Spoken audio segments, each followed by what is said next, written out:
Good morning to all of you. ये कबीर दास द्वारा रचित आप लोगों के क्लास 9 का 9वां पाठ है। कबीर दास द्वारा रचित हम लोग इसके पहले साखियां पढ़े थे। ये पद है, शब्द है। इसमें पहला जो है कहा जा रहा है कि मोह को कहाँ ढूंढे बंदे, मैं तो तेरे पास रे।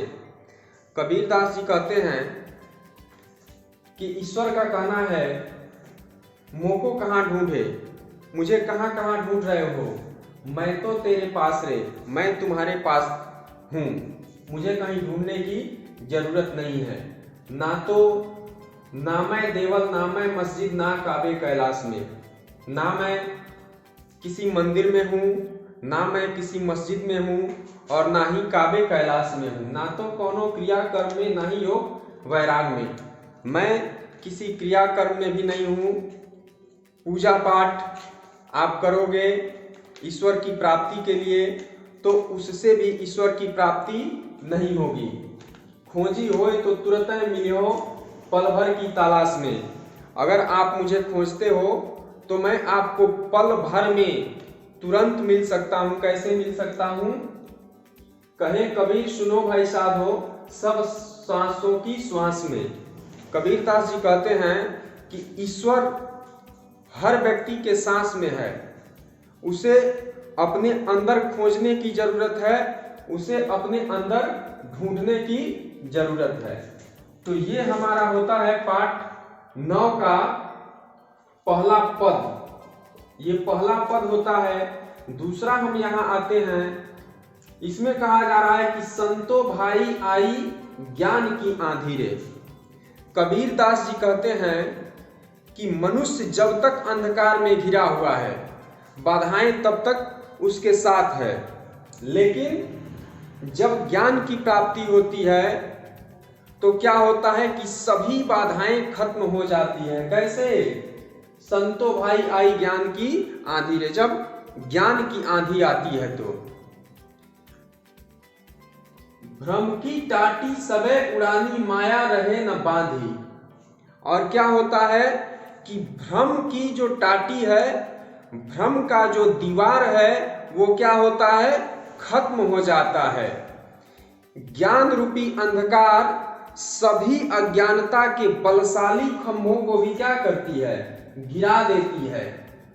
हित चित्त की दय थुनी गिरानी, मोह बलिंडा टूटा, तृष्णा छानी पर घर उपरी, कुबधी का भंडा फूटा। यहाँ कबीर दास जी कहते हैं कि जब व्यक्ति को ज्ञान प्राप्त होता है तो वह मोह के बंधन से मुक्त हो जाता है। कैसे मुक्त हो जाता है?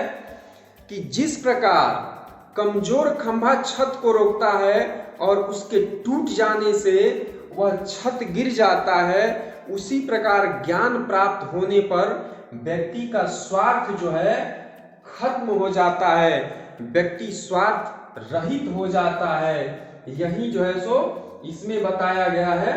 नेक्स्ट है जोग जुगति करी संतो बांधी, निर्चु चुए न पाणी, कूट कपट काया का निकस्या, हरि की गति जब जानी। यहाँ कहा जा रहा है कि ज्ञान की प्राप्ति के पश्चात जब मनुष्य को ज्ञान प्राप्त हो जाता है तो क्या होता है कि वह मोह का भंग कर जाता है, उसके पास मोह नहीं रहता है, उसके अंधकार खत्म हो जाते हैं, उसके अंदर के लालच मिट जाते हैं, समस्त विकारें नष्ट हो जाती हैं और उसे आधियों का भी कोई प्रभाव नहीं पड़ता है। यहाँ बताया गया है कि जोग जुगति कर संतो बांधी, निर्चु चुए न पाड़ी, कूट कपट काया का निकस्या, हरि की गति जब जानी। नेक्स्ट है आधी पीछे जो जल बूठा, प्रेम हरि जन भीना, कहे कबीर भान के प्रगटे, उदित भया तम खीना। कबीर दास जी क्या कहते हैं? कहते हैं कि जिनके मन में कोई कपट नहीं होता है, जो साधु स्वभाव होते हैं, उन्हें आंधी भी कोई प्रभाव नहीं दे सकता है, उनके ऊपर आंधी का भी कोई प्रभाव नहीं पड़ सकता है, यानी बड़े से बड़े संकट का भी उन पे कोई प्रभाव नहीं पड़ता है। कैसे?